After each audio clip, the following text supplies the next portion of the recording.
Hello, everyone. Welcome to the Sleepless Cinematic Podcast, where we explore our shared love for watching and discussing movies recorded in the late after work hours, often in lieu of a good night's rest. I'm Julian. I'm Emilio.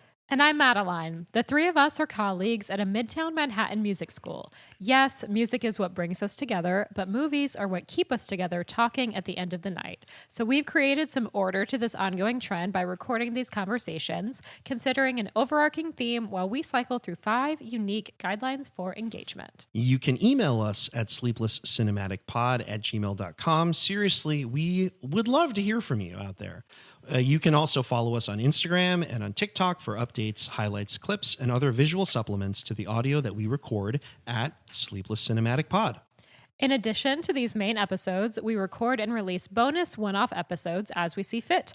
And while we do this, you, the listener, can count on the three of us doing what we've grown to love, forgoing sleep for discussion about movies every other week. And this week, we continue our current cycle of movies related to politics with a category we call Mise-Unseen, where the three of us watch a film that none of us have seen before and discuss our impressions and main takeaways from a first viewing. And that film this week is the 1997 comedy drama Wag the Dog. Yeah, comedy, drama, satire, something along those lines. Satire is the best word of that bunch. Probably, yeah. Also starring Robert De Niro and Dustin Hoffman and Anne Heche. A number of people in this movie for sure. A lot of cool actors in this one. Yeah. Before we get too deep into this, though, there is a fourth person who's joining us. This is a Sleepless Cinematic first in that we are inviting a guest from all the way out on the West Coast to discuss a film from our current cycle about politics. And while our guest may be coming to us from that West Coast, my personal connection actually started with him in the Midwest when I was a teenager, and he was a teaching artist at an inner city writing enrichment program called Young Chicago Authors. In addition to taking classes on poetry and on hip hop with him, our guest, he's the kind of person that I hope every young person with creative ambitions gets a chance to meet.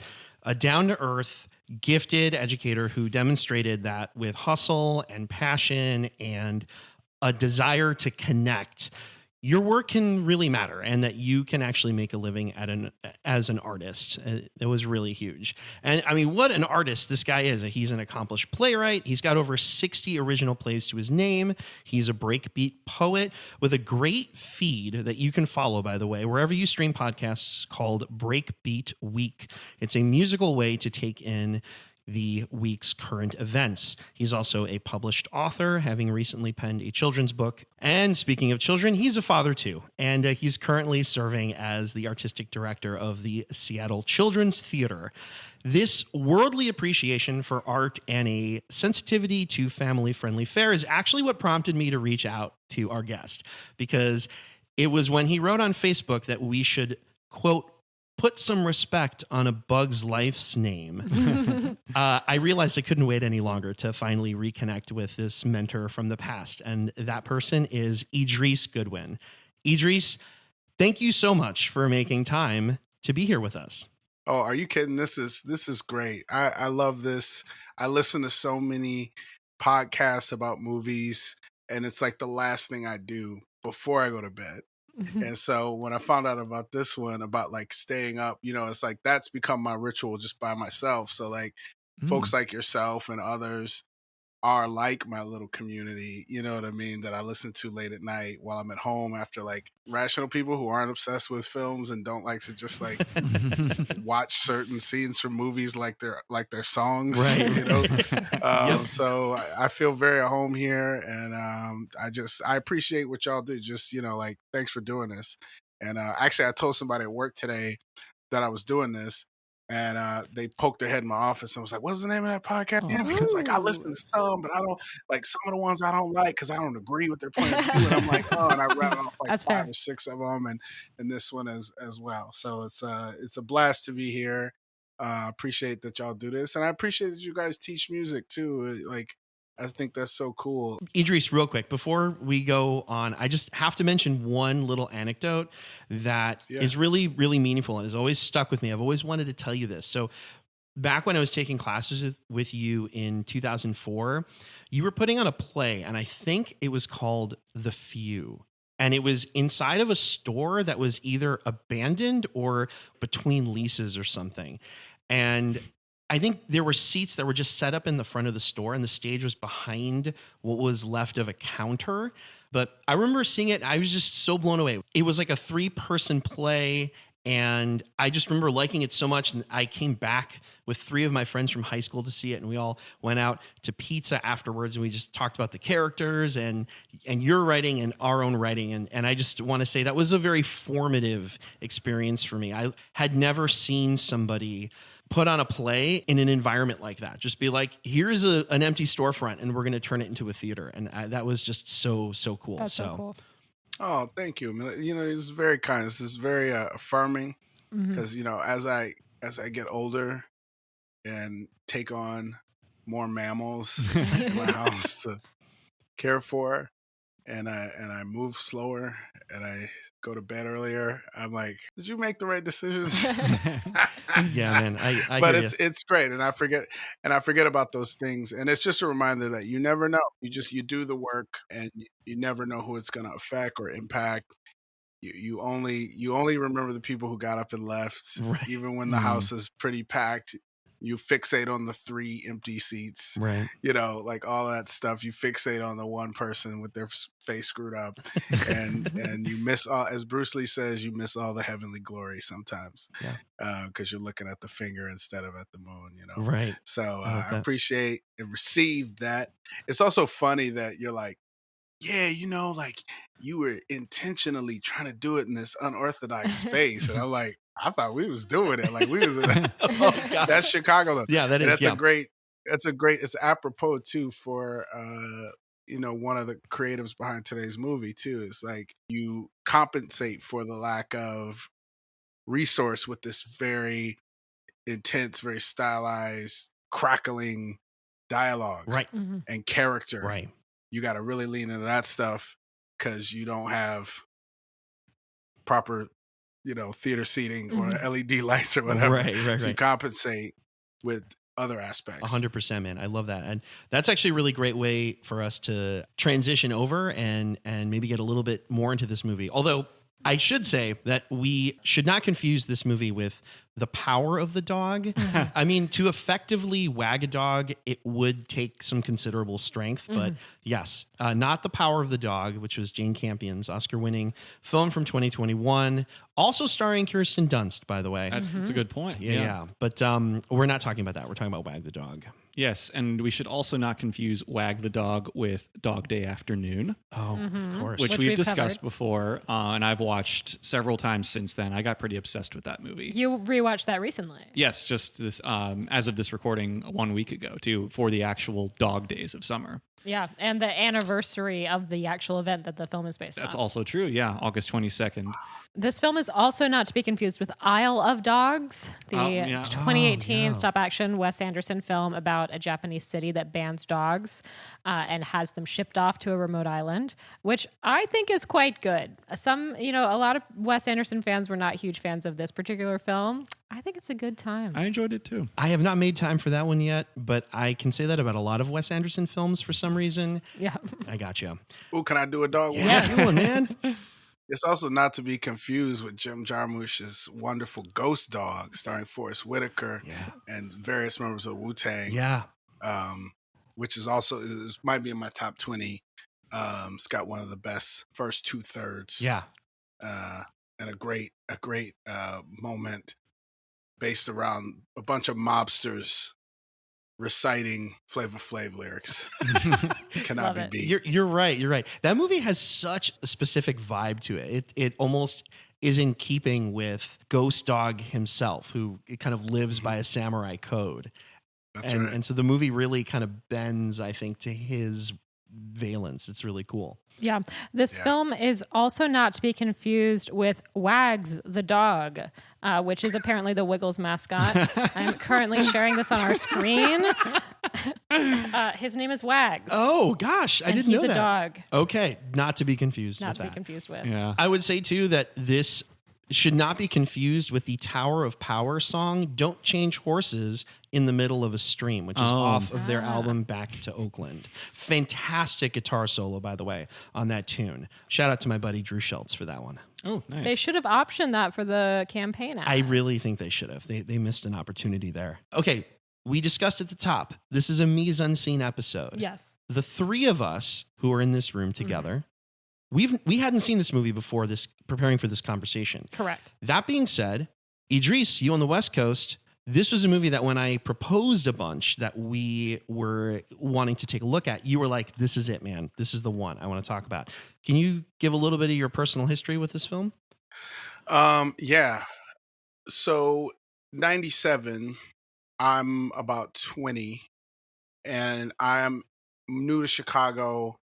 And I am like writing I worked in a video store in the time of Clerks. Yes, me too, man. Reservoir Dogs. Like I remember when there was the one copy of Reservoir Dogs that everyone was taking turns, that was a video store classic. So I'm coming to Chicago because like I can do it. I can be an independent filmmaker. I can have a voice. I can, so I'm going to, all these different theaters that some of them aren't there anymore in Chicago, and I'm seeing everything that's coming out. Like in 96, like 95, 96, 97, this is like when it becomes almost standard for these big dog actors from the 70s are now in these smaller movies that have these scenery chewing, cool, interesting parts that harken back to some of the roles they used to get when they were younger chaps in the 70s before they had to start doing like stupid comedies and like, look, I'm in a dress. Right. And like there was a moment where, and I'm really referring more so like Dustin Hoffman, like he's like, he goes from Ratso Rizzo and Midnight Cowboy to like Tootsie and like, you know what I mean? This 80s kind of like Reagan era, comedy stuff. And so when we get into the 90s, we get into it starts with Harvey Keitel and Reservoir Dogs, where it's like you get these character actors, these guys who are known for gritty work, and they're now able to work with these younger, cooler directors, whatever. And so then some of the older guard, like Barry Levinson, who directed this film, are starting to dip their toe now into these smaller, grittier, more interesting, but still on some level fairly mainstream kind of movies. These like sort of mid-budget, like $15 million, Totally. Yeah. $8 million kind of movies that have Robert De Niro and Dustin Hoffman in it, which is unheard of. And it's David Mamet writing the script. I'm in Chicago. I hadn't really gotten into playwriting quite yet, but I was drawn to writing. I was drawn to screenwriting, and being a writer-director was the aspiration. So like that, I loved Spike Lee and Tarantino and Jim Jarmusch, and the writer-director guy was like John Sayles was like my guy, John Sayles, right? Yeah. So I'm hearing about this movie written by David Mamet. It's got De Niro in it. It's got Dustin Hoffman in it. It's got all these other supporting characters, Anne Heche and Dennis Leary, and and it's a satire. And I'm like, let's go. So me and some pals, went and checked it out, and were, rightfully blown away by the story. That's very kind of, and I'm 20, so I'm just like, yeah, man. Yeah. They get That's it. right. It's all a lie, man. Yeah. And we're in the like second term of Clinton, right? It's like right on time. It's like super timely. When the 90s, when we shift out of like Teenage Mutant Ninja Turtles 2 and into Secret of the Ooze, yeah. We're starting to see this push of, and in a way, it's starting to happen now as well.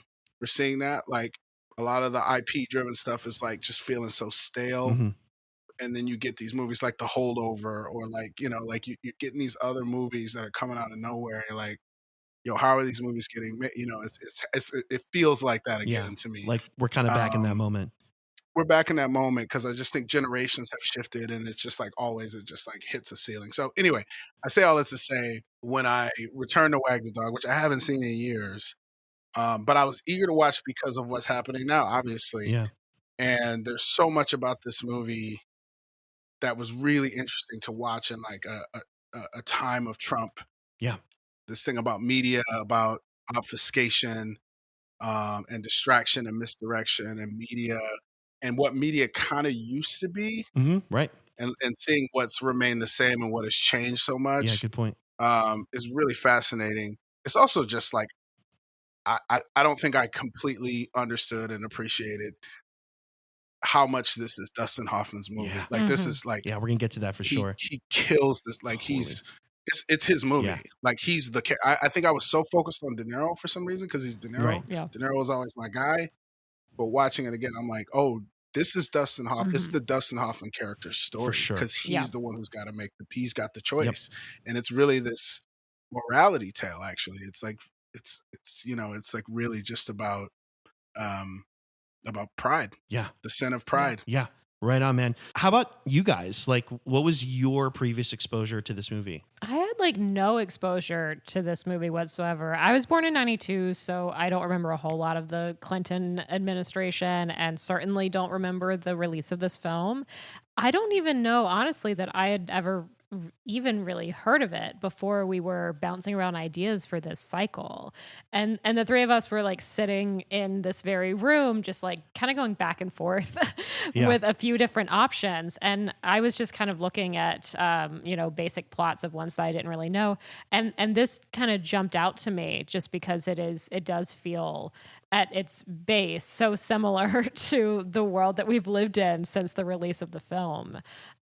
So that was kind of what jumped out to me about it, but I knew very little about it. I don't even know, even watching it in the last week up until that point, I even really knew about just how much of it was about the manufacturing of the war and the inclusion of Dustin Hoffman's Hollywood producer character. I think I just knew it was about like the president having this, sexual assault scandal leading up to an election. Right. I think that was maybe it. The prescience of it in terms of when it came out and what happened soon after is such a part of how this movie's lived on.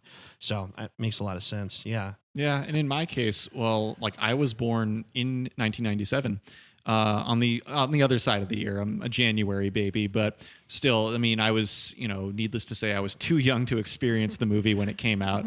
And also, I mean, that means that I in my lifetime experienced lived through half of the Clinton presidency, but I have no conscious memory of that. My first memories to do with any president are George W. Bush memories. But yeah, I was aware of this movie tangentially before we decided to discuss it. Just because I think, kind of going back to a point that you made earlier, Idris, that I would look through like the filmographies of actors like De Niro and Dustin Hoffman, and it's always a movie like this often gets overshadowed by like the Midnight Cowboys or the Taxi Drivers or things like that. But I would always scan through and see this name Wag the Dog come up as a late 90s effort on their part, and think like, oh, okay, so I mean, some important people have been in this. This must be worth watching someday. And so I think it was just in the back of my mind as like, oh, worthwhile movie. Probably should check out at some point. And I also have not seen a lot by Barry Levinson too. So that, I really am lacking exposure to a lot of his greater filmography. But now we're here. We've discussed it. And I think that it is something that holds up very interestingly 27 years after its release. Yeah. How about for you, sure. Emilio? So I remember that my parents rented this movie from the video store when I was younger. So I'm a little older than you guys, but I was not quite old enough, I think, to appreciate this movie in the moment. They watched it and they explicitly told me, yeah, you are too young for this one. So I didn't see it then. You won't get it. No, a lot of it was going to go over my head. But the name stuck with me. Yeah, it's a great title. It's a great title. It's very memorable. And I remember at the time when it came out, it was seen as very smart. And I feel, as you said, Julian, I think this movie has grown in estimation since. And I'm happy I finally got around to it. I got to say, my initial reaction was I had a good time. It is full of ideas, but it is really well written. It's hilarious in some moments and generally just very funny. And it pulled me in a lot of different directions because I wasn't sure who I was supposed to root for, if I was supposed to root for anybody in this movie. And Idris, you brought this up, and I want to piggyback a little bit on this. But watching this movie, actually, it felt like such a 90s movie to me for all the reasons that you said. But I want to go a little bit further on this. The 90s, I think, is often considered a time when a lot of independent cinema really took off, and that's totally true. You were mentioning Reservoir Dogs, Clerks, amongst others. But one of the big beneficiaries of that time, I think, was the mid-budget studio movie that had ideas. Like earlier this year, the writer-director Cord Jefferson of American Fiction talked really specifically about how he's like, there's golden opportunities out there to make these movies that are not super... To make smaller budget. Exactly. And instead of making a $100 million film, make $10 million film. Exactly, right. That was at the Oscars. Right, right. And this feels like one of those movies that he's crying out for. And I think home video had a lot to do with it, because the 90s was the home video heyday, and the industry was definitely set up in such a way where a movie could get that second revenue bump from a strong return from the rentals and video sales. And I think political satire is always kind of hard to make, and it's even harder to get financed. But as you said, it's got 2 best actor-winning actors in the movie. It's got an Oscar-winning director. It has a great script. And yeah, it stayed mid-budget. So I think studios were like, yeah, man, let's totally take a shot on this. You know, maybe it's a prestige picture. If not, maybe it can kind of flirt with that line. Then when it comes out on video in 5 months, maybe we can actually get this movie to get into the red, you know, based on some of the good buzz. It is so of a time. It's so of the 90s. And the movie did pretty well, but I nonetheless feel like this is a movie that has that kind of spirit. So that was really fun to see. How about you guys? What did you guys think of your first experience watching this movie? Well, I had a lot of fun with it. I think that, just continuing with all these connections to other 90s movies, the Robert De Niro character who we see in the movie, Conrad Breen, I mean, he struck me very much as he reminded me very much of the Wolf in Pulp Fiction, bringing Harvey Keitel back into the conversation. Who is like, I mean, I always think of the Wolf as like archetypal fixer figure. Right. So it's like evidently clear at the very beginning that, this guy is a fixer of some sort. And that, I mean, I feel like Robert De Niro is a pretty good choice to play someone who is kind of like jaded, doesn't really seem to have any feelings about what he's doing. He's just like there to get a job done. And he's like, let's go. Here's what you got to do. And he's smooth talking through all the way as well. Pretty pleased with sugar on top. Oh yeah. And so I think like in that first real scene of the movie in that bunker room, that you really get a good idea of where what the through line's going to be. But then when you see all the different levels of ridiculousness that this inciting incident leads to, it really it can throw you for a loop while watching. I think on some level, and Barry Levinson talks a little bit about this in the commentary on the DVD, that it doesn't all feel believable when you watch it, but that's part of why it works. It's because, if you push it to these extreme lengths, people will pay attention. And sadly, a lot of these extremities that you see in the film look more like reality in the quarter century since. So I think, it's a movie that is both a good time capsule of its period. There's some things that are very 90s about it, but it's also just, to use a term many people use for it, very prescient too. And I think it, it doesn't matter that it's dated. I think it's still very relevant today and probably foreseeably too. Yeah, I really enjoyed this. I love how it just drops you straight in, like you were talking about the bunker, but it's like you're going, and because of the confidence that De Niro's character Connie comes in with, where he's just immediately bouncing off of everybody in this room, and then they're off to Hollywood, and then like they've got a plan going. I really like how it just moves along at a really good pace. You're constantly figuring out like what's the next step, and I like how Hoffman's character is constantly like, this is nothing.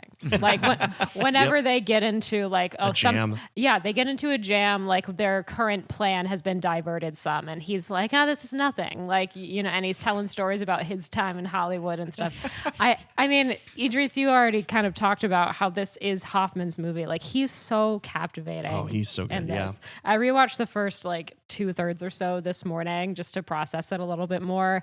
And I just really, really enjoy seeing him on screen. He talked a lot. You talked about the commentary, Julian. Hoffman essentially constantly says in the commentary that he's like playing his father in this. Right. Interesting. And I think that's part of what works so well about this character is that it feels very personal to him. It feels so natural.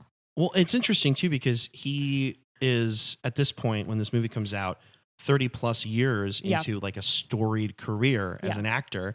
So you'd imagine that he's had a number of influences or inspirations. He's come across a lot of producers that he could probably model this character off of. But I find that so interesting that it was his dad, more his dad, huh? Yeah. I mean, he was basically saying that his dad is one of these guys that will come in and like insert himself where he doesn't really belong.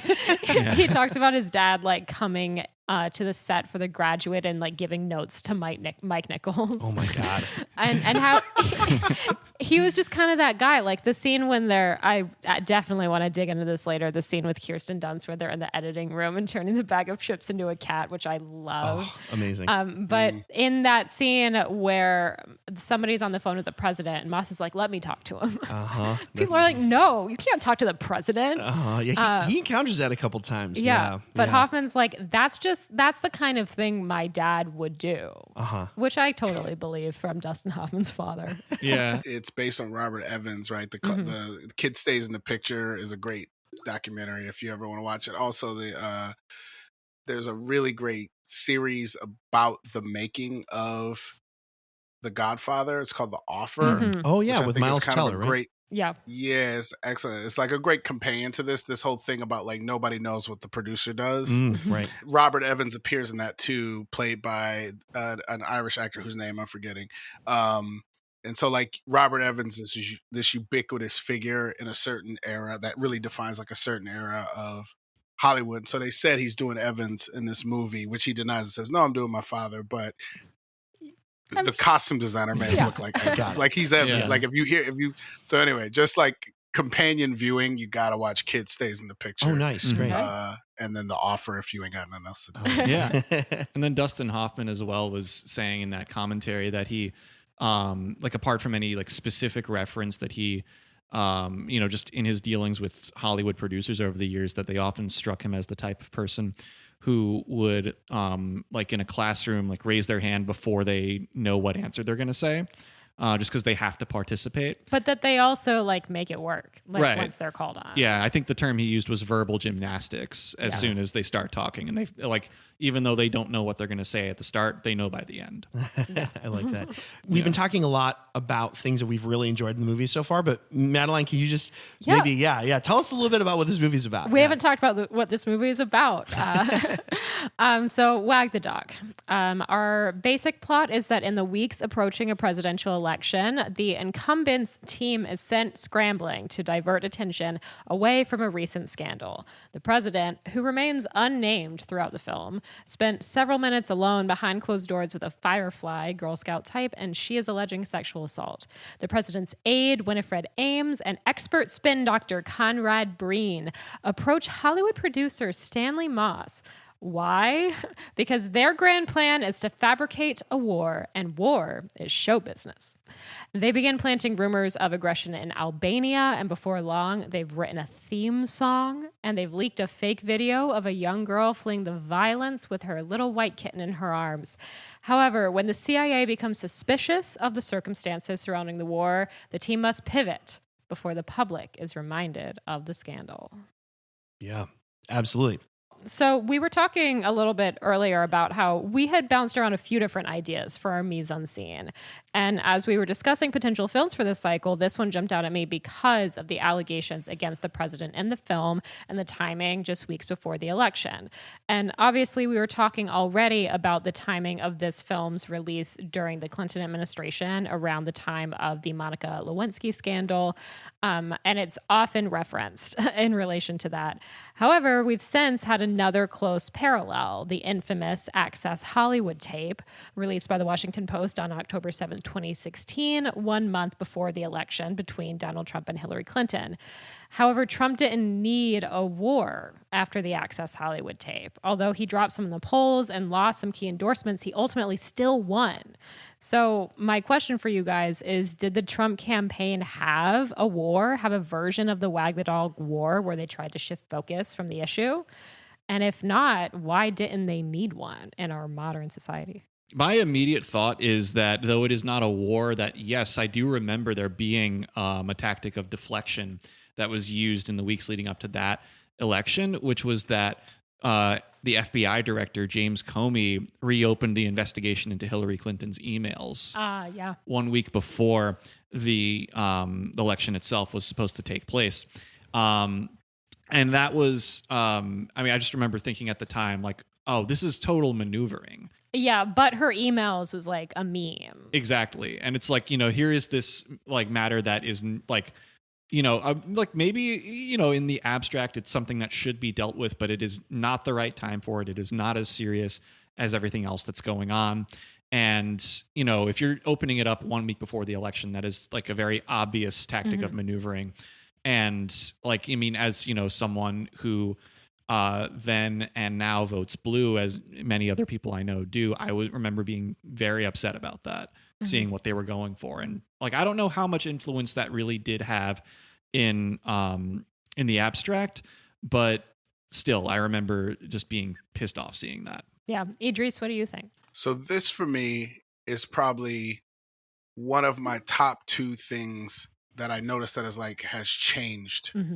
We are past respectability politics, or this expectation of this kind of 1950s saintly, for better or worse, right? Access to information, access to behind the scenes, suddenly reality TV, all of this, like this idea of there is what you see and then there's behind those scenes. And now I have access to behind those scenes, which you learn that now my brain can hold two stories. This is like the fulcrum time before the internet really opens up and we get even more access in. And so, when I think about Trump and the Trump era, respectability doesn't matter. Like, you said, it's gone. The sort of thing they're covering up in this movie in 2024 is not worth all the trouble.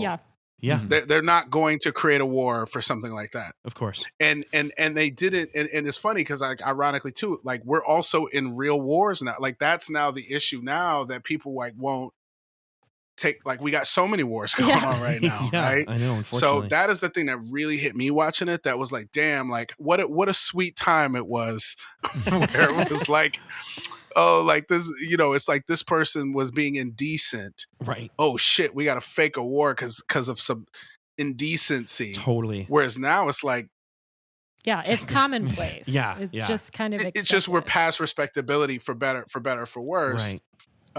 So it's just like much more complicated. It's played a lot more binary, a lot more black and white in this film. Where you make this movie now is way more complicated, I think. Right. Which really hit me. Yeah, and one thing I thought about when I was trying to refresh my memory about how the public reaction was to the Access Hollywood tape and kind of what Trump did right after. And there was a debate kind of right after it dropped. And what Trump did, I think the day of the debate, is that's when he brings out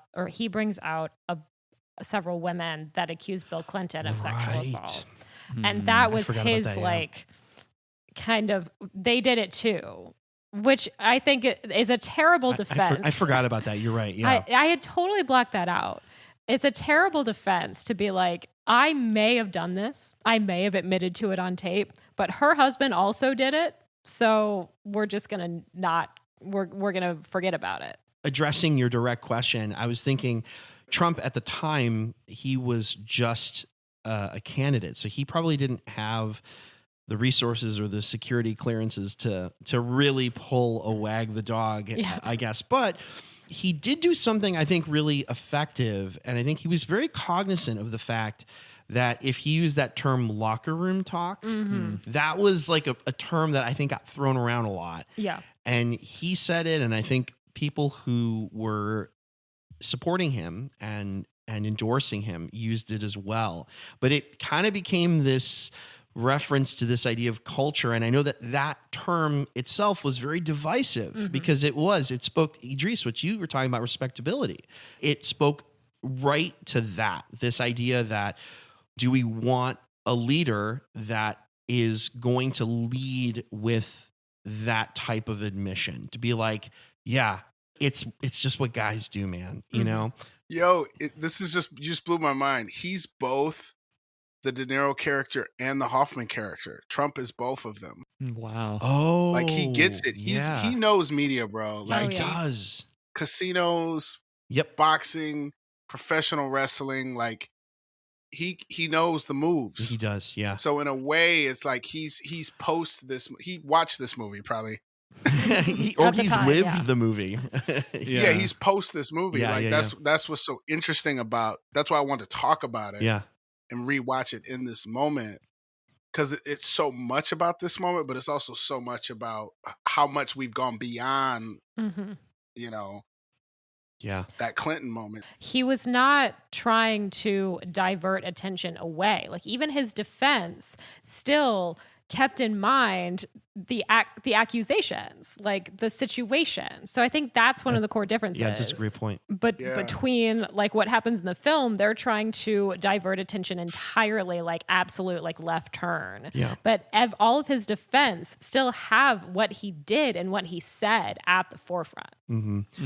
Yeah. And it just, I mean, broadly, this all makes me think about how, during that first Trump campaign, that like in spite of all of the heinous things that he kept on saying publicly, that all of the network CEOs at the time were saying, yeah, it's terrible for our country, but damn, is it good for the news? People kept being like, it's going to be great for comedy. Yeah. Which even on that, like I push back a little bit because... well, actually, this is where I'm going to inevitably cite WTF with Mark Maron. Oh, we're doing it. But it's because he had Barry Levinson as a guest actually 4 years ago, almost to the date. 4 years ago, being notable because that was an election year too. And they didn't talk very much about Wag the Dog in that interview. But one thing that did come up was that they were saying that it felt very hard to mock or satirize the times that they were living in 2020, that we all were living in. Just because, I think Maron himself said something to the effect of, okay, like you can point out what's going on and then what good does that do? It's still a terrible situation. Yeah. And Levinson agreed with that.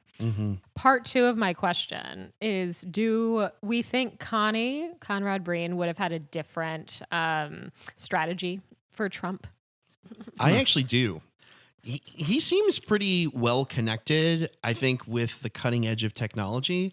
I think he would have been pushing the whole AI angle on this back then. It's a deep fake. Exactly. I think that would have been his move. I mean, it's kind of ironic to think of that because Robert De Niro himself is vehemently anti-Trump. That's true. Yeah, I mean, wasn't he, he was one of the targets of a potential like bomb, package bomb, I think, in kind of relation to him being outspoken against Trump. Yeah, and like the person sending those was just like some lone actor. Yeah. Like not a film actor in the broader sense, but not someone connected to Trump directly. But yeah, he was a target I remember that story a few years ago. Because he was the only like non-politician that was included. Yeah. Although as we talked about in our Nashville episode, and I'm sure more anecdotes will come up in this talk, that, even supposedly non-politicians can have political influence if their sphere is wide enough. And De Niro is certainly one of those people.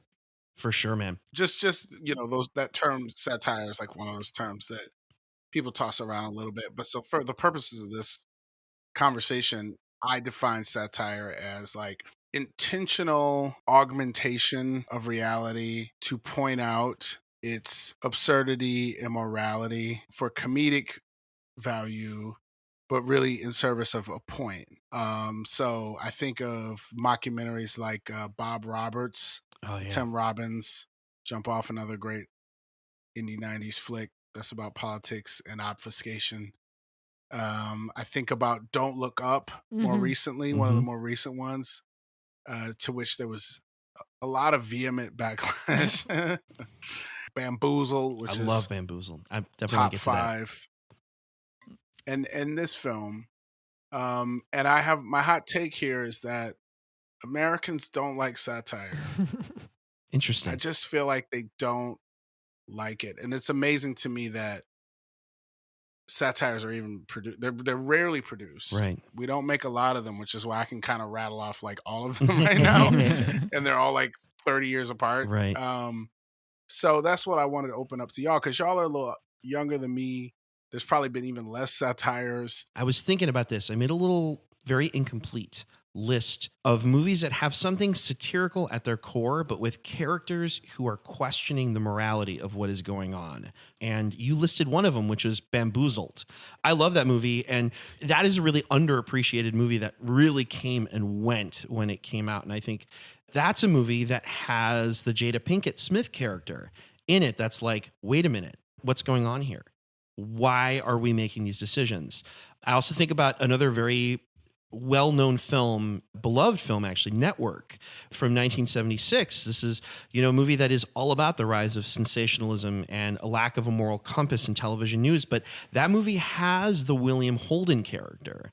And he's the one who always reminds the viewer, like, something is off about what you're seeing. And I'm going to bring up a movie that we're going to probably get into a little bit later, but a movie that I love, which is A Face in the Crowd, which is another movie. It's about, like, the dangers of mixing media and politics and political ambitions. One of the very, I think, first and prescient films about that. But that movie has the Walter Matthau character, who, again, is there to be like, something is not right about this. No one credible seems to be questioning the morality of what's going on in Wag the Dog.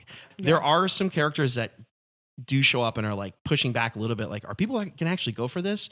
But no one is actively looking to upset what Connie and Stanley are working towards. And the CIA like kind of comes in, but they really don't count because they're really revealed as being quite self-serving as well. And they're able to be manipulated too. And so it's interesting. Like, I do think this movie falls in this like really specific sweet spot of being like a true satire. Yeah. And a lot of people that question it get like, they just accept it very easily. Like, even Ames towards the beginning, she is one of the first people to be like, well, they're going to find out. And Connie's like, who? And she's like, the public. And he's like, no, they won't. Like, he just kind of convinces her easily. And then she's fully in, and she's like a major player in this for the rest of the film. And I think that happens with a couple people being like, will this work? I think maybe Moss does it as well. Like, yeah, I mean, can we actually pull the wool over everybody's eyes? Yeah, of course we can. And then people are like, cool. Yeah, I mean, like, let's go. Like, Moss has that moment early in the movie when he and Conrad Breen are watching the initial press conference that the White House is giving about the whole sexual harassment allegation. I love this scene. And then like Motz has that moment where he's like, he didn't sell it. Yeah. And they make that call like in real time to the press secretary, and to have him sell the whole apology a little bit more. And I mean, at that moment, you think like that's a turning point for that character, because you could think he didn't sell it, and he's just if a different person might have been out of the picture at that point. Right. He's like, nah, this isn't going to work. He's like, here's how you sell it. That's his approach. That's how he bounces back there. Julian, I'm so glad you brought that moment. That's like totally what I was going to talk about, was that moment. Because for me, what's so awesome about that moment, it's just like the writing teacher in me loves this moment, because you're expecting that character in that moment to say, oh my God, I just gave, look at my power. That person. And he said, and he's just like, he didn't sell it. Mm-hmm. It's all media. It tells us everything about how he sees everything. Right. Yeah. It says so much, but he's not like the De Niro character is like, I'm making one movie, and the Hoffman character is like, I'm making a different kind of movie. It's how they see the world. It just tells you so much about what their ambitions are and why they're in this. And it's setting you up for how the movie concludes ultimately. Yeah, and I love that moment because from listening to the commentary, Julian, I know you listened to it as well, they seem to say that was something that was kind of added on the fly. That not necessarily that it was fully improvised, but like as they're filming the scene, because the press conference and all the stuff that's shown on television is filmed in advance so that they can have it playing while filming. So like that was already done, what the guy at the actual press conference is doing. And I think they added this during the filming of this scene is seemingly what they said. Yeah. And the whole moment of how close are you to that guy? Like, can we feed him something? I don't think that was in the screenplay. Oh, okay. They seem to say in the commentary that that's something that they kind of came up with during filming, like as they're filming that scene. And that I find so interesting because I do agree with you, Idris, that it says so much about these characters and it sets up so much of the rest of the film that I find it interesting that I don't actually think it was in the original screenplay. Any normal person would be like, holy shit, Yeah. that's crazy. I just said that. And 10 seconds later, this person is saying these exact words from the White House podium. And for him, it's like, this is the expectation. He's so used to having this amount of influence. Yeah. Mm-hmm. I'm curious from you guys, like, do you believe Americans hate satire? And why? And if so, why? Or am I wrong? I'm just curious your take on satire, because you are a generation younger than me, though you are very sophisticated film going East Coast folks.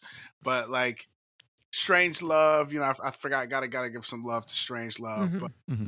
But I just remember the reactions to Don't Look Up, which I thought was very entertaining, and people were just like, "Don't tell me, I don't need you telling me." It's this thing of like, "Don't give me a lesson." Right. Yeah. Well, I like that you asked this question. It's an interesting question to be presented with. I individually love satire. Mm-hmm. And I mean, a notable detail regarding that in my personal taste is that I grew up appreciating a lot of British humor. Mm-hmm. And I think the British are much better about satire. I was formed in my youth on Monty Python's Flying Circus and, say no more. I've got one that I love, which is Kind Hearts and Coronets. I've heard of that. It's an Alec Guinness movie, right? Exactly, yeah. But it's basically just him offing everybody who's in succession to get an inheritance. It's quite funny. Yes, yeah. Yeah. And I think that was like in response to the question of do Americans, what do Americans think of satire? I think, well, Idris, you also mentioned that, we are like East Coast film loving people. And I think that, in the bubble that I live in, I feel like I know a lot of other people who appreciate satire. A few others that I was thinking of as we were running off all these names, like one that I'm thinking about a lot is Sorry to Bother You. Oh, yeah, yes. that's a great one. Yeah, which is, I think, one of the best satires of the last 10 years. A movie that I love, and I think, I don't think I've spoken to anyone else who disliked it. Yeah. But that's just in my corner of the world. And I know that movie did well critically too. But like I would have to look up how it did at the box office. That could say something differently. I mean, it's a theme in Wag the Dog too, that a lot of people simply are made uncomfortable by a change to the status quo. And that when a movie really calls on them to think hard about the, not just the world, but like their down to earth life that they're living. Yeah. I think people are resistant to change at first, even if over time that movie or whatever it is, if it's a book or a play or whatever, is proven right. I also think there's kind of two camps of people with modern satire when they critique it. There's the people of that kind of you were talking about, Idris, with like, don't try to teach me anything. But then there's also, I think, a camp of people who think so highly of their intelligence that they're like, this wasn't satirical enough. This didn't go far enough. This was too simplistic. Okay. I feel like I also heard that criticism of Don't Look Up, where it was like a, well, duh kind of response. Mm-hmm. Interesting. I was trying to think about where the line of satire and parody Good question. is drawn. And Idris, I don't know if you have any thoughts about this. I have. I make this distinction a lot because it's easy to conflate things. I'm sitting here as you're talking, thinking of one of my favorite movies of all time is The Lobster. I love The Lobster. Great movie. Love The Lobster. I'm like, is The Lobster satire? It's not a satire. It's just like a very bleak ass comedy. I love that movie so much. For me, typically satires are completely original stories. There's no source material. Like, so I just recently showed my son Spaceballs. Okay. Mel Brooks parody spoof of Star Wars. Right. And what it's doing is it's in a way it's paying homage. In a way it's like a jester poking at the king. It's really paying homage to the thing. Yeah. And it's engaging in the public's aware, like it's poking this precious thing, but not trying to break it. Right. It's in a way you go back then to the original material. It's not for the purposes of correction. It's not saying you need to do this better, Star Wars. But a movie like Don't Drink Your Juice and Gin in the Hood, Don't Be a Menace While Drinking Your Juice and Gin in the Hood. Okay, yeah. Is using parody and spoof, but it's a satire because it's ultimately about saying enough of these stupid movies, right? Yeah. It's gentle, it's satiric maybe, but it's using parody, but it's mashing things up to make a point. But I think it has a much more pointed point about like, stop just showing like black poverty and all that in an exploitative way, right? Yeah. But I think satire, Doctor Strangelove, Don't Look Up, Wag the Dog, these are not based on some other material. I mean, Wag the Dog is an adaptation, barely of a book, but I mean, like, it's not like All the President's Donkeys or something like that, right? Or like, broadcast, blues or something like that, right? These are original stories that like, there's a version of Don't Look that's like a thriller, or like a Roland Emmerich, Day After Tomorrow, is Don't Look Up without the satire. Yeah, I like that. I am in the camp of having enjoyed Don't Look. I mean, it elicited a real response. Like, I was on the ride with that movie. Yeah. At the end of that movie, when they're around the dinner table, it's like, and they're like, we had it good, didn't we? Yeah, we had a real. It's like it lands in spite of all of the extremity in the humor. That maybe precedes it. I'm a little bit like Julian in that. I mean, I love satire. Yeah. I think we all do. Yeah. And Idris, you were talking a little bit earlier about how 97, 98, 99 was kind of a moment where we were able to see the behind the scenes. And I couldn't help but think of that was right around the time DVDs became a thing and DVD commentaries became a thing. Which you can tell from this DVD commentary. Yeah, absolutely. That they're working out the kinks. I know that there was Did you hear a guy like popping popcorn in the background? Like, what do you mean? I don't know how y'all are watching this, by the way. You're like, well, on the commentary. I'm like, where y'all getting? I bought this for $5.99 at Book Off, which is like a used video store. Yeah. And Julian got it from the New York Public Library. I also got it from the New Jersey Library. So we rock libraries here. Yeah. Yeah. In this DVD, there was a making of kind of documentary, and Barry Levinson talked about how he was even seeing that we were getting to a place where people were almost needing the cartoon version of whatever was being presented. I think he used specifically the word cartoon, that the more snappy and the quicker, the more whiz bang there was in what you saw, the more eyes it was going to get. And I mean, we're living in that moment right now. Yeah. 100% with social media and Instagram and TikTok and all that stuff. And in movies too. Thank you. And in movies. Yeah. I was just going to say, to give an example to justify that point. I mean, one movie that I saw to my own chagrin earlier this summer that has done really, really well. It's like broken box office records, but that I personally disliked was Deadpool and Wolverine. That movie is, I mean, to use this term, very whiz bang. I thought that movie, and I could get into hot water with some people for saying this, but I thought that movie was very derivative. Spit your truth. Thank you, Idris. It was derivative, like uninventive, and I just, it was one of those sort of stories where I thought like everything has in this, it's just riffing on something else that did it better, but. It's people are going to see it. Right. Yeah. And it's just that whiz bang factor. And it's something that I think a lot of people would interpret as like a self-parody or maybe even a satire, but I don't think actually warrants either of those terms really. Yeah. I think it's trying a little too hard. Yeah. And I think to just wrap up my thought really quick, I think satire takes time.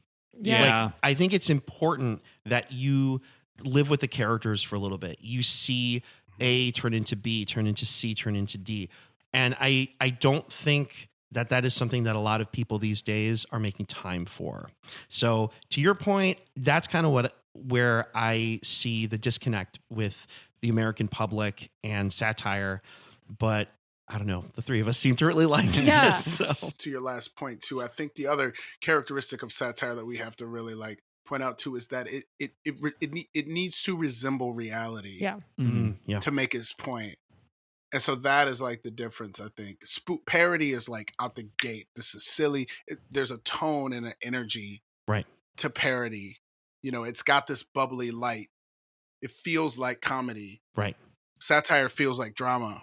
Mm-hmm. Right. Yeah. I like It's that. not. It's not acting like a comedy Uh-huh. at all. Yeah. People are weird. Like the comedy comes from us looking at life and being like, yo, that's actually kind of absurd that we do shit like that. Right. I came of age in a time when I think like, you know, Wag the Dog is a political satire. When I was coming of age in like the early to mid 2000s, political satire, quote unquote, like television was becoming quite popular. So like this is the time of the Jon Stewart Daily Show and like the Colbert Report. And I think you could, based on your kind of description, Idris, I think Colbert Report would probably be parody over satire. But I remember talking to a guy in like a class in my high school, and he was like, I don't like the Daily Show because it's too liberal. I prefer the Colbert Report. Ooh. There we go. So I think that was the last time I ever talked to that guy. Wow. That's I mean, I would call him a satirist though, in Yeah, terms of that show, for right? sure. Because it's because of his commitment. Yeah. Like he Right. would not break, like Yeah. no matter what. And it was Yeah. like full commitment to that. And we've never seen a show like that. No other show like that has come along. And it was so damn good. Yeah. He's now doing a show as his real self. Yeah. It's like a talk Like show. he's that brilliant. Yeah.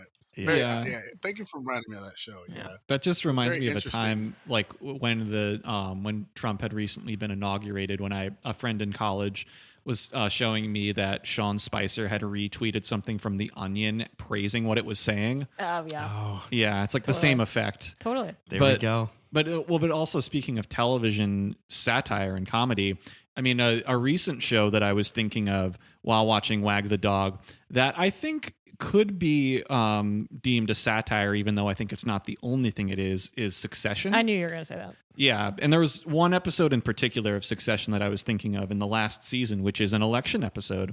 And I won't spoil any details of it for those who haven't seen it.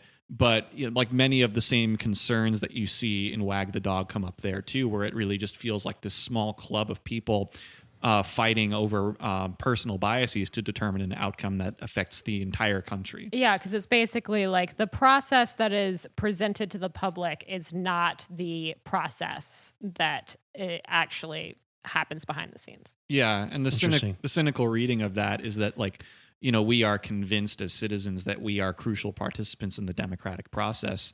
But then, you know, like episodes like that one, America Decides, or like films like Wag the Dog, suggest that as much as we would like to believe that there are these other actors who are really working the controls here. Yeah. So, yeah, the question that I thought of in regards to Wag the Dog. So, I mean, I think we made a passing mention of this scene earlier, but I feel like the scene in that movie, which really gets at its thesis, is the confrontation that Conrad Breen and Winifred Ames have with Agent Young, played by William H. Macy from the CIA.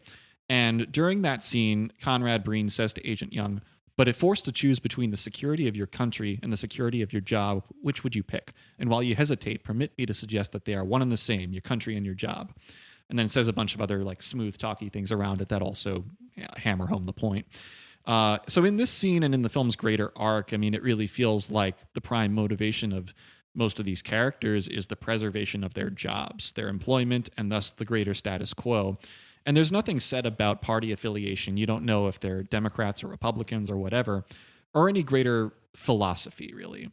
And so what do we all make of this film's portrayal of, frankly, nihilism in these characters? And what do you think it states about human nature more broadly? Yeah, in this same scene, Ames is saying to Connie, like, I have a 3-year-old and she is headed for orthodonture one day and I cannot like lose my job because I am not going to be able to afford my kids' braces one day.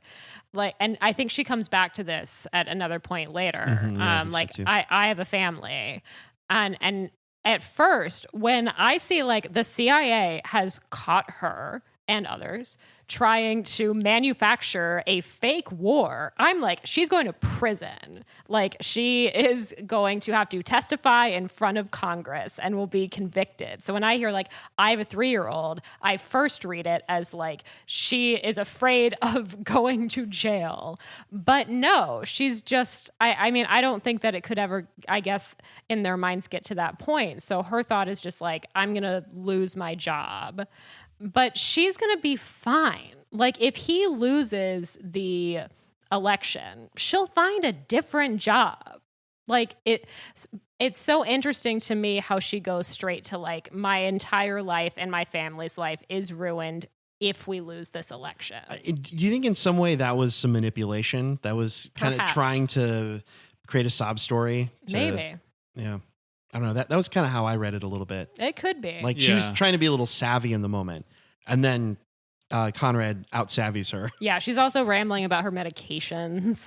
Yeah. Yeah. I always think of this line from from Lil Wayne's Emilio. Your seconds, minutes, hours go to the almighty dollar. And it is just so true.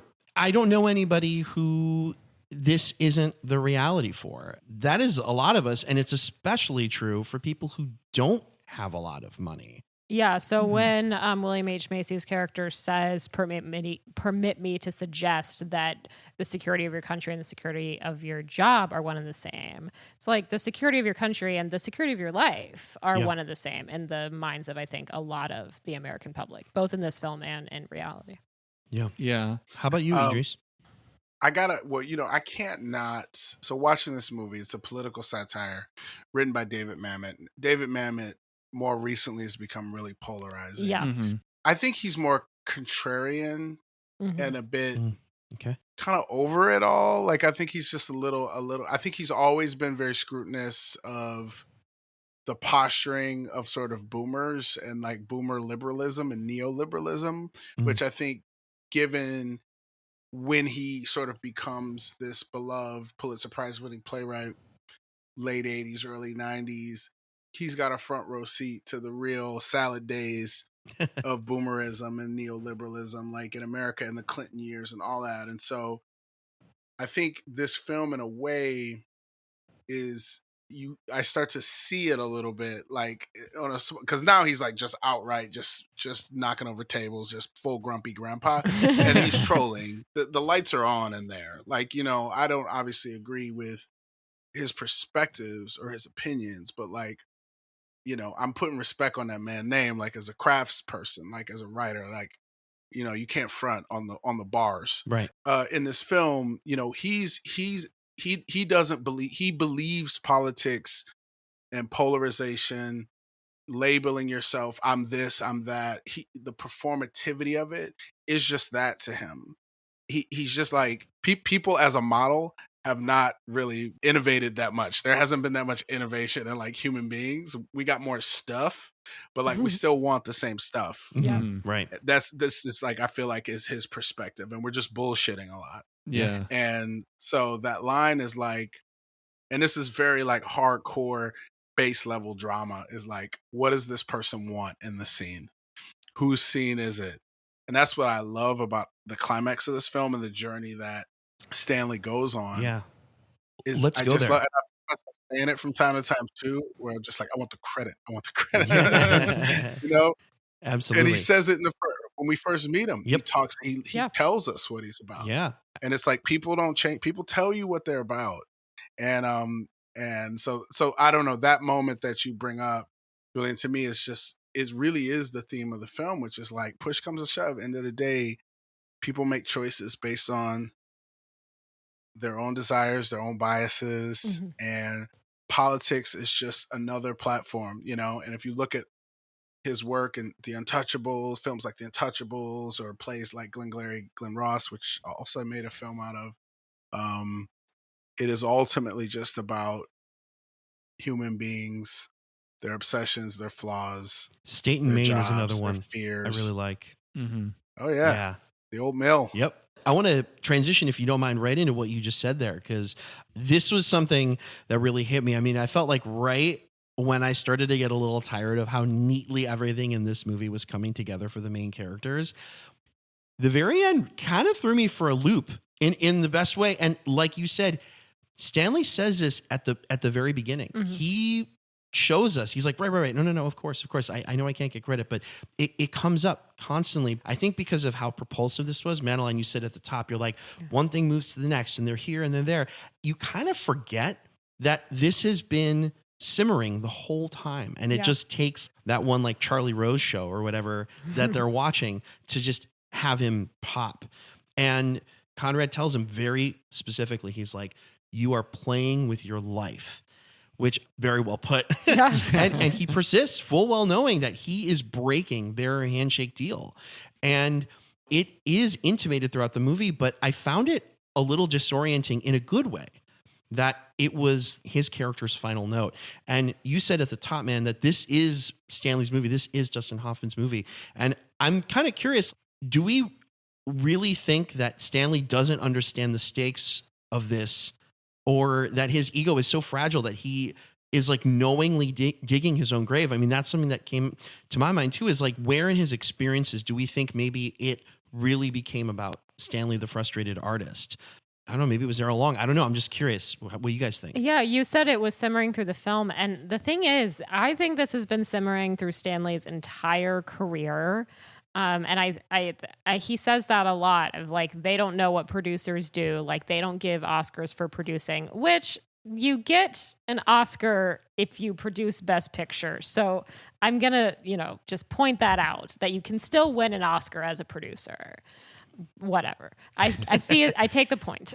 But he has this insecurity of like, I'm a behind the scenes person. They don't know my name. Like, I can produce these films and they know the director and they know the actor and they know the writer and they don't know me.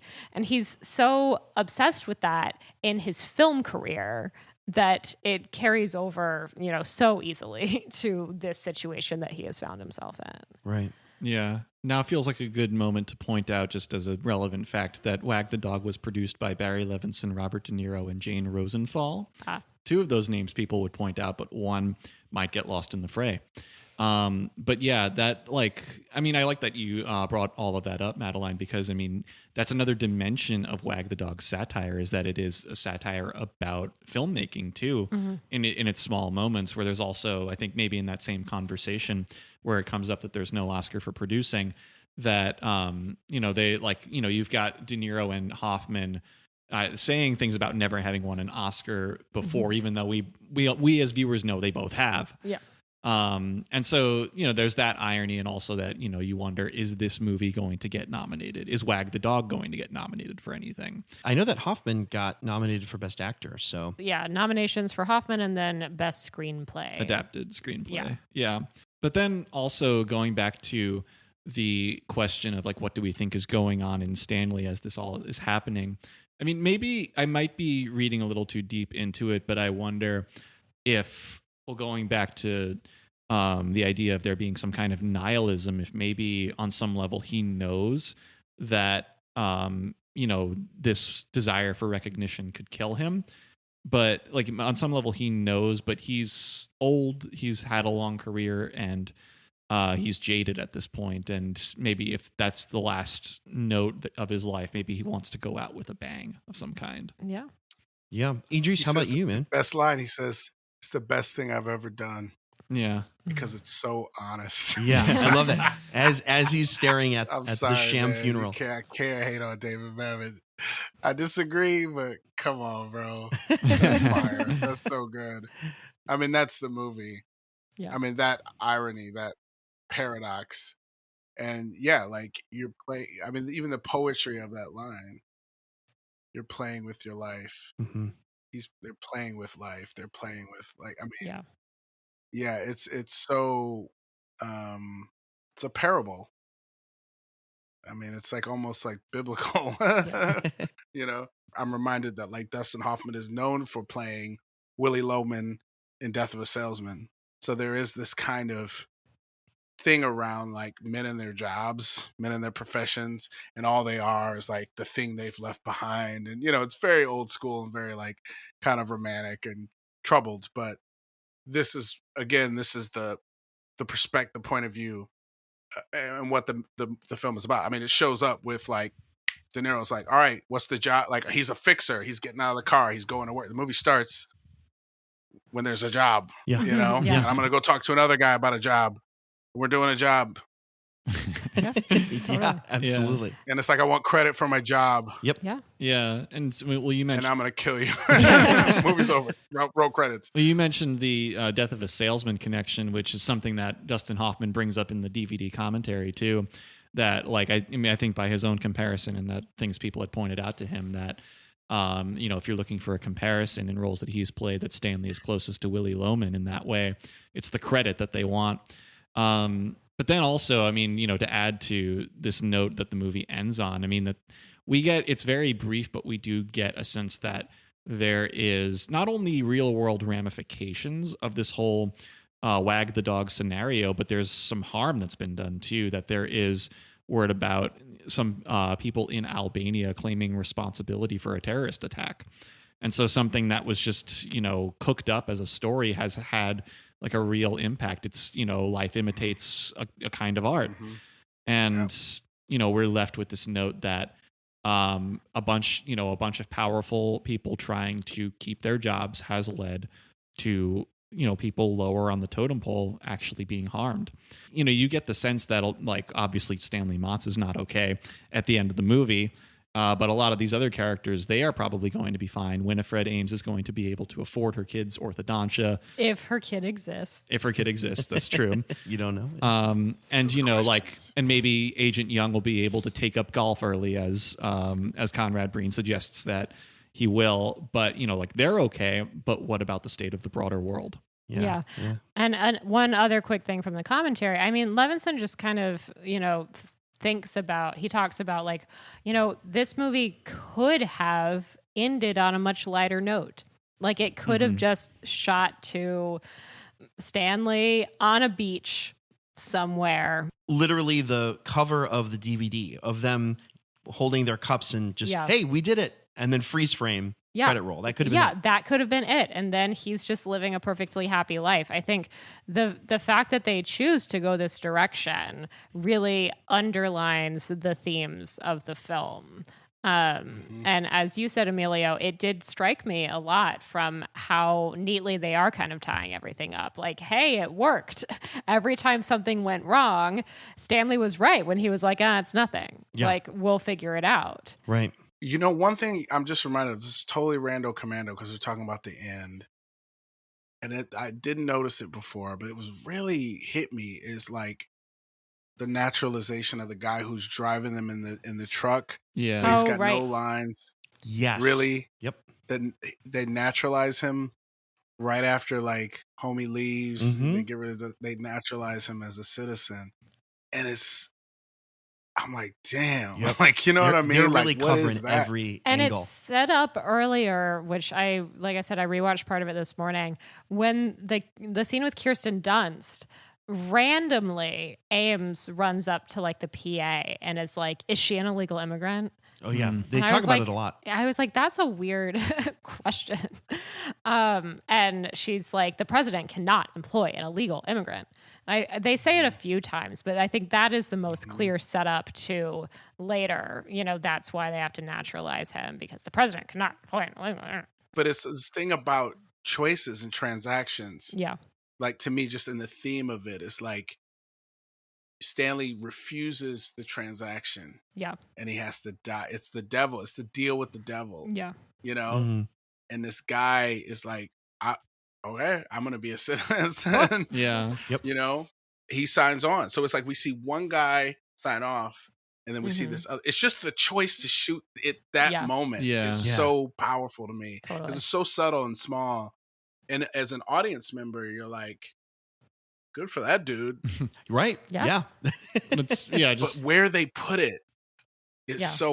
it's so interesting to Yeah. me. I didn't In hindsight. I didn't think about it, but you're absolutely right. Sorry, go ahead. and that guy, I mean, probably would have had a much longer road to naturalization if he hadn't stumbled Hell upon yeah. this. Yeah, totally. Yeah, and just because he happens to have helped out political operatives, suddenly he's fast tracked to it. Yeah. You're right, Idris, that it is so intentional and it's saying something to put it right there after after what we've just seen. One of the things that kind of struck me about this movie was how sneakily cinematic it was. I think Barry Levinson, he certainly made some very successful films, but I don't think of Barry Levinson and think like this guy has a singular vision. Like I don't think about him as like a Kubrick or like a Robert Zemeckis even, right? Yeah. But there are some touches in this movie that are so cool. The two that I want to point out really quick is that shot where the dream team is assembled at Stanley's mansion, and you get that shot from inside the pool looking up at them walking across trying to I love that visual, and I'm still processing what it is that I love about it, but I just think it's so cool. My favorite just laugh in the whole movie came on that scene with the plane, and I hope we get into that. Oh, yeah. It's just so incredible. But the scene that comes right before it, right when it's revealed that they got special prisons, and Winifred, she is just running out chasing this army sergeant in the night rain. in the pouring rain, totally flustered, like insisting like there's got to be something that can be done to fix this. It's totally a laugh at her expense, and I don't normally like to laugh at people who are like trying to make it happen in high heels, but I do think that it is one of the more cinematic moments in the movie where like if you just turn the sound off, it so effectively conveys like our main characters are suddenly completely lost. And I loved that visual of her just like chasing in the rain, and then everyone just departs and she's all alone. And I love that. Yeah, and to bounce off of that, like right before that happens, when they're in the plane, and we haven't said anything about Woody Harrelson's appearance in the movie, but he appears as Schumann. And there's like some great cinematic technique there with these like whip pans across the interior of the plane, where it's, you get a sense of the freneticism of that moment from there too. I was trying to think if like, is this the start of like Weird Woody? Weird Woody. I'm trying to remember, because so he was on Cheers, right? And then after Cheers, what? It kind of becomes like Natural Born Killers. White Men Can't Jump, probably before. And then, Natural Born Killers. Kind of weird, but like weird. Maybe that's sort of satire-ish. And then I'm trying to think like, The People versus Larry Flint. Yeah. I think that's around the same time. That's around the same time. That would kind of qualify, I think, as like one of those mid-budget movies from the 90s about politics that probably would not be made today. He comes in hot in this movie. Yeah, totally. It feels very hilarious. like John Doe in Seven, because it's like they don't announce him at the beginning in the credits, and you don't find like he's a cameo until you find out like these like this is a little more substantial, and then he gets credited at the end. Yeah, because before we actually meet him as a full character, we just see his photograph. Right. Yeah. As this, we find out that he's a convict, but they say that he is a war hero, someone who has been injured supposedly in this conflict in Albania. And then, does anyone else want to say what else happens with him? There is this irony of the entire conceit of what they're doing comes from the president has been accused of sexual assault. Yes. And now, I didn't think about that, now Schumann's character is here convicted of sexual assault against a nun. And then, yes, as we, go through, first of all, they crash their plane, which is, it's the comedy thing of like, now you go to space. It's like, you just have to keep stacking and keep escalating. And I see their plane like crashed and on fire, and I'm like, what kind of movie is this? That whole scene on the plane though is just like, it might be the funniest stretch of this whole movie. Yeah. Mm-hmm. That's the moment where you're like, how is Dustin Hoffman's character going to pull this off? Yeah. But there are just so many hilarious lines. Like, I love that moment when Robert De Niro is like on the phone and he's like, this dog ain't gonna hunt.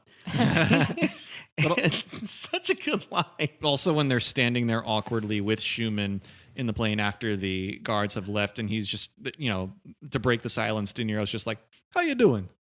Yeah, that's true. Very classic De Niro there. Yeah.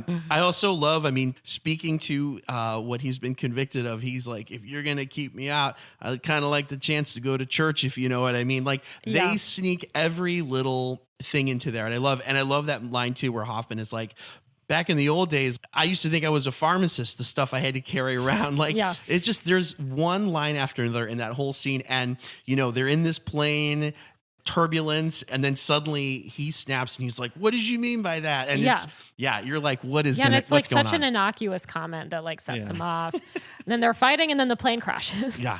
And then eventually, as they find their way back to relatively civilization after they have survived this crash, Because it's nothing. it's like Still. the crash is nothing somehow, but then they are at this roadside shop, and then the the criminal tendency that has gotten Schumann in jail comes out in him again, and he dies for it. Yeah. Yep. Yeah. It's pretty wild. Which is a great, to talk about the cinematic style thing of Levinson. There is one moment that is a really cool choice, which is that moment where they run in. They're like, oh my God, Yeah. like, and it's handheld and he's in the house and they're looking for him, and then it stops. And the man's got the shotgun, and when he goes in, and then but it stops. We don't go in the room. Yeah. Right. And we're just back with the Hoffman character Stanley, and he looks in and he goes, he's still, We're good. maybe it's still. And then we hear a gunshot again, and he's just like, no. Never mind. Yeah. But just the decision to just like not go in, like, Right. to just stay with. That shot is so like memorable. Yeah. Oh, for sure. I agree. And funny. Yeah. In a really dark way. Yeah. We've said also nothing about Willie Nelson. I'm so He's glad. so good in this. Yeah. I mean, he's great, and he is, the musician that's brought in for this kind of populist appeal of the whole scheme. And I mean, like, the scene that I want to point out, I mean, he's in a few scenes, but I want to point out kind of the central scene with him, which is when he is leading the recording of this big, like, We Are the World-esque song about, just patriotism. That's all part of this. It's all meant as part of this smoke screen. Yeah. But I mean, big shades of Robert Altman's Nashville there. It's very, totally. very much like Henry Gibson singing "We Must Be Doing Something Right" to last 200 years. Right. Oh, I like that. Yeah. Yeah.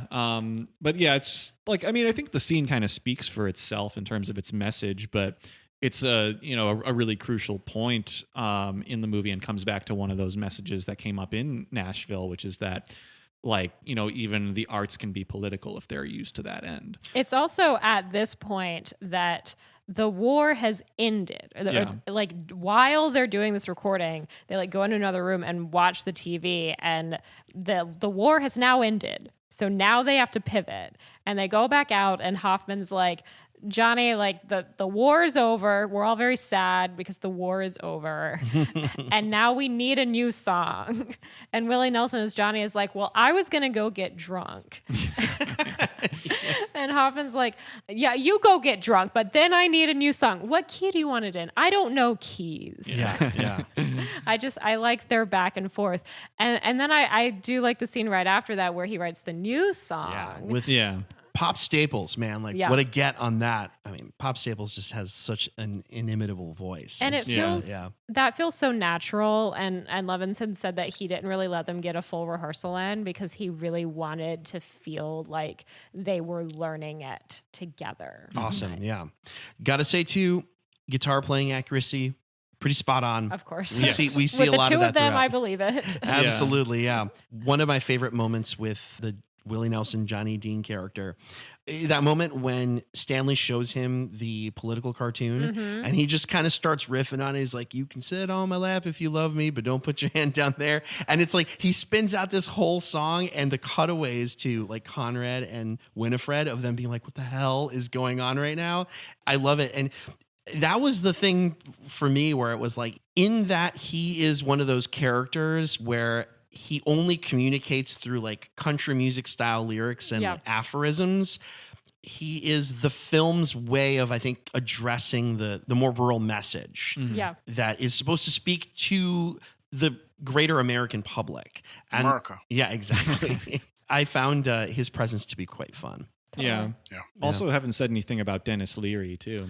I love that little bit he mentions about Dennis Rodman, and he's going to color his hair as a like half leopard. Half whatever. Exactly. Yeah, as a '90s kid from Chicago and a hoop head. I really like that. If the Willie Nelson character is the rural America, he's more of the urban America. Mhm. Yeah. Right, Fad because his King. name is like Fad Fad King. That's King. his Yeah. name. And That's he's the dressed character's like, name. I mean, this is before The Matrix, but he's dressed like Neo from The Matrix. Yeah, exactly. He's the urban. He's like the movie's making this really cool point too about slogans.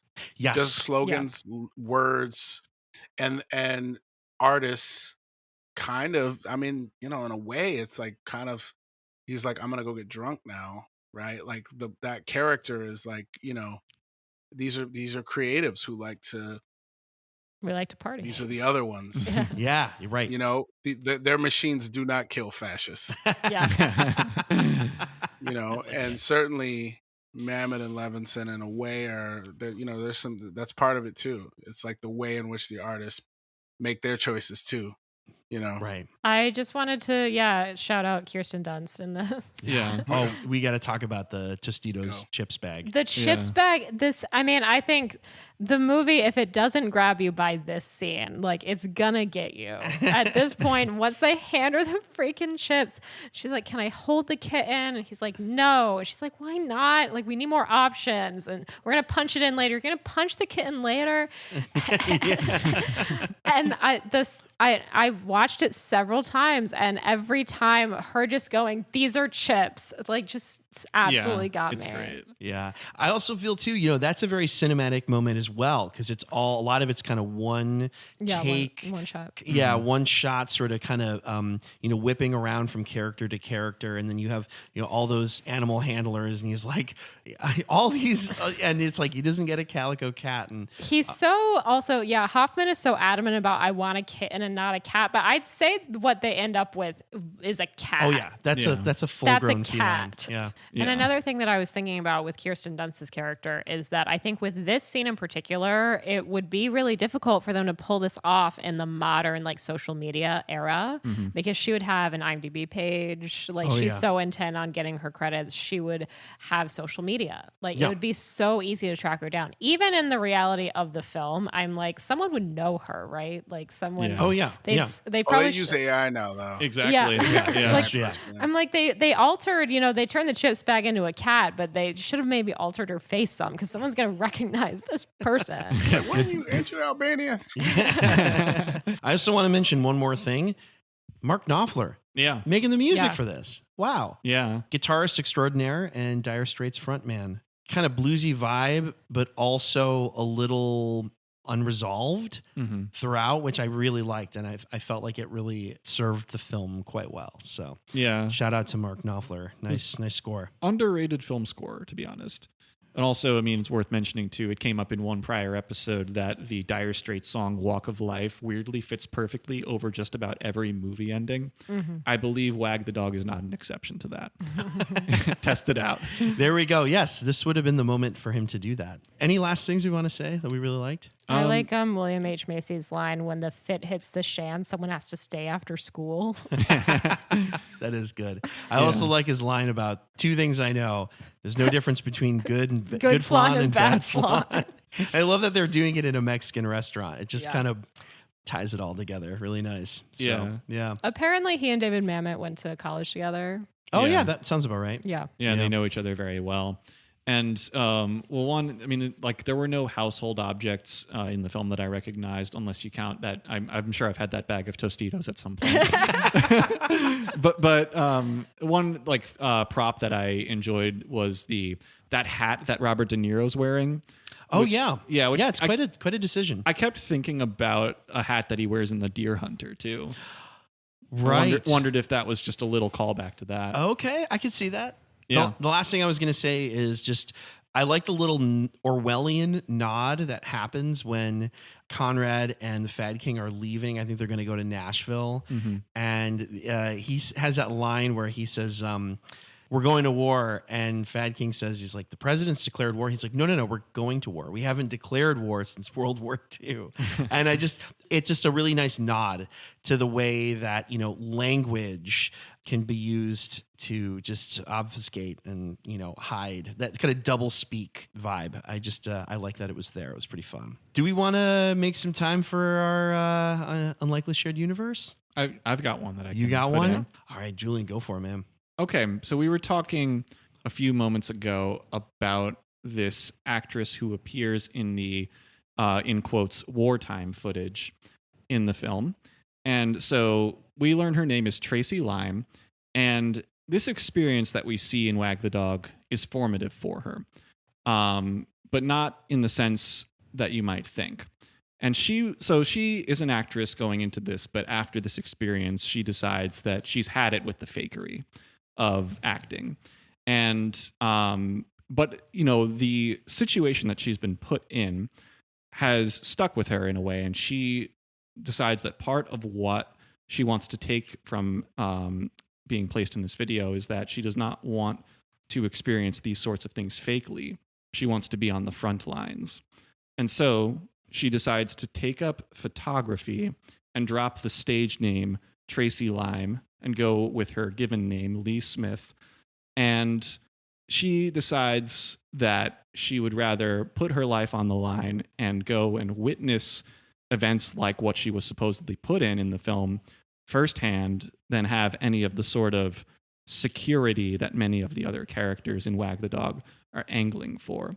And this takes her all the way to the point that she is working up through the not too distant future when the United States disintegrates into disparate factions in a civil war. Civil War, yeah. I gotcha. Yeah. Interesting.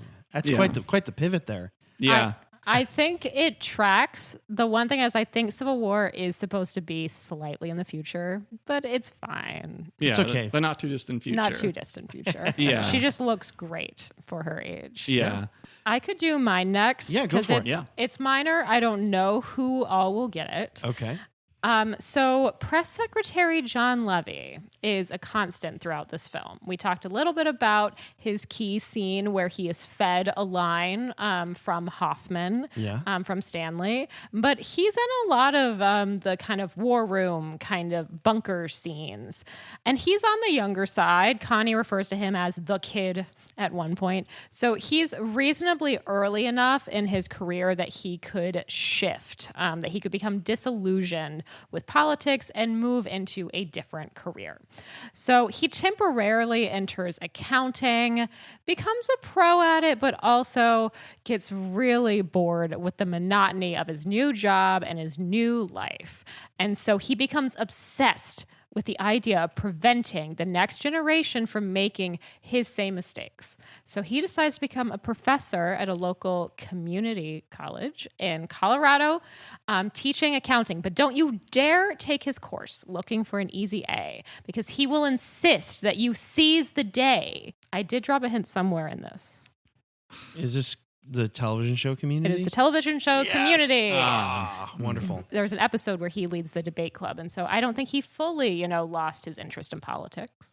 I feel like that happens a lot. We move from one role to the next, but maybe we keep a little bit of what was in our past in our present. Yeah, so that's John Michael Higgins, and also he is also a voice in Super Buddies, but I didn't do that one. All right, I'll round us off and say this. So Winifred Ames, we've spoken about her a little bit. She is a somewhat skittish yet very committed and effective aide to the president. We see this as she is sort of the liaison between the developing situation with Conrad and Stanley. However, we do see that this fake war, as you mentioned before, actually does rile up some Albanian terrorists, and with Stanley dead and Conrad most likely protected by his reputation and the plausible deniability that, this was all Stanley's issue, someone is going to have to fall on the sword, I think, for this. And I have to imagine it's Winifred. So she loses her position. We've talked about it before. Maybe she's not getting orthodontia for her child. But what I will say, and perhaps maybe in exchange for staying quiet for all the things that, she has been party to, she not only gets her dental bills paid, but she's also relocated elsewhere in the United States to start again with her 3-year-old daughter and I think her husband. But she takes on a new name, Joan Ostrowski Fox. And she's relocated to a very nondescript Midwest town where Joan is able to use her detail-oriented nature to work in insurance. Now, her life is much calmer, much more humble. And honestly, this step down from all the high stakes, high intensity work at the White House leaves her yearning for more. And she gets to scratch that itch once a year at a retreat for other folks in the insurance game, where they can be very low energy people. And perhaps she meets somebody who helps her rethink the value of insurance and insurance agents at one of these. But do we know what this is? Don't think so. It's a movie called Cedar Rapids. Yes. Ah. Yeah. A+. Movie. Wonderful. Yes.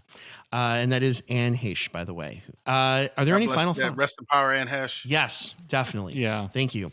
Any final thoughts we have about Wag the Dog? Anything we haven't said that we'd like to say? Oh, I'm glad we've discussed it. And I think it's saying something about the movie that a lot of this conversation really has been about the greater zeitgeist that it is a part of.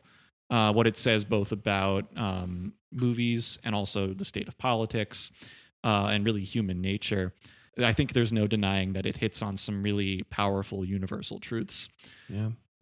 I like that. I had a great time with this movie. I was particularly moved by its final notes. I thought it was really, really sharp. It was a movie that made me think a lot, and I'm excited to see it again in the future and maybe see, what 5, 6, 7 years from now, Yeah. how I'll feel about it. But I'm sure I'll get something from it then too. How about you, Idris? I'm just thinking about like one of like just all my things I want to do in my life is I want to host like these double features or like these movie weekends. I'm thinking about this movie and I'm like, do I go like, is it like political movie weekend? Is it satire movie weekend? But I would pair this movie with The Prestige Ooh, okay. Oh. and this thing about manipulation Yeah. and the competitiveness of who's the better magician, who's the better. I find that there's such a, when they talk about show business, like to me, there's such a thing about like, and I think it's because I work at a theater, like a live theater. I'm starting to get more expansive in my thinking, but I think also about January 6th Right. and that as a piece of theater, and like you know what I'm saying? Like, yes, there were real consequences, but like it was orchestrated. That's on my head. It's just thinking about this movie. Yes, it's a political movie, but then I don't know. It feels like when I watched it again, it was like less about that to me because it was so about these people. Yeah. We don't see we're just with this small cast really Yeah. of like individuals who kind of represent these larger things and the public. The president doesn't have a name. The public, we don't see them that much. So anyway, that was just like where I walk away from this conversation thinking about this Cool. film is, yeah. I like that. The idea of like a double feature, man. I love that. I want to take that as an opportunity to just let you tell us where we can find your stuff. Where can we find you, Idris? Sure. Well, listen, I am on in the podcast category as well. My show, The Breakbeat Week, which directly is me wrapping the week's news in about 75 seconds. So just getting through it. You don't have to go down any rabbit holes. And I started it as like really just like a challenge to myself, as like just like a writing challenge more than anything. And then it really became, I just started getting really interested in really following these stories. And I did 53 straight weeks from August to August. And I'm taking a break now and I'm just doing little election pop-ups. So I did like a DNC one. I'm going to do whenever they have their debate. I'm going to do like a little post-debate election time. Awesome. And then I'm going to come back to the weekly format starting in 2025 and then go like on a calendar year schedule. So I'm there every week, spitting some bars, knock it out really quick. And then, I'm just idrisgoodwin.com. I'm on all the socials. I'm doing all sorts of stuff. I'm running around. I'm doing a lot of bookstore events. I saw if that. anybody Yeah. has younglings and wants to come hear me read a book and goof around. The book is called Your House Is Not Just a House. Get it wherever they be selling books at. I have other books. I'll be writing these plays. I'm all over the place. Awesome. Let's talk a little bit about the next movie we're going to do. Next week. Yeah, I'm very excited. I actually kind of already teased it a little bit. Yeah. I'm really excited because this is a movie that I'm suggesting, and I've been so excited for you guys to see A Face in the Crowd. Yeah. Which is this movie from 1957. It was directed by Elia Kazan, written by Bud Schulberg. In some of the preparation for this film, I think we stumbled across this movie as well. I'm really excited to watch it again between now and when we speak next. It's a fascinating film, I think, for this time and for all time, really. That's next on the agenda. Yeah, I'm really excited. It's a film that you've referenced on the podcast before, and so when we were trying to figure out what to do for this cycle, I was really excited about this possibility. I haven't seen it. I don't think it's one of those movies that like maybe I watch with my parents. I guess we'll see. But I'm really excited to most likely watch it for the first time. Awesome. Yeah, same here. In addition to this podcast, you can follow us on TikTok and Instagram at Sleepless Cinematic Pod. You can contact us via email. Really, we would love to hear from you. Write to us at sleeplesscinematicpod@gmail.com. If you're on Letterboxd, you can follow me at Patroness of Cats. And you can follow me, Julian, at my name, Julian_Barthold. If you're listening to us for the first time, thank you for finding us. If this is the second or third or 20th time you've listened to us, thank you for sticking with us. We've really grown to love doing this, and it means the world to have our budding listenership grow. And if you haven't already, we'd ask you, return listener, to please write a positive review and rate us on your podcast platform of choice. This is one of the best ways for new listeners to find us and help our podcast take its next steps. You can also keep it grassroots, and you can tell a friend to tell a friend about the Sleepless Cinematic Podcast. That helps too. Idris, thank you again. Yes, thank you so much, man. And on a personal note, it is just so cool to get to see you again and to just Likewise. rap about a great piece of art, man. Thank you. I love this, y'all. Seriously, I it really is like just movies are like my religion. So like, this has just been a great joy. And just keep doing what you're doing. And I'm gonna watch Face in the Crowd and tune in for that episode. Awesome. Do it. Yeah. Do it, man. Thank you. That's what's up. Cool. Well, don't change horses in midstream, everybody. That's true. Yes.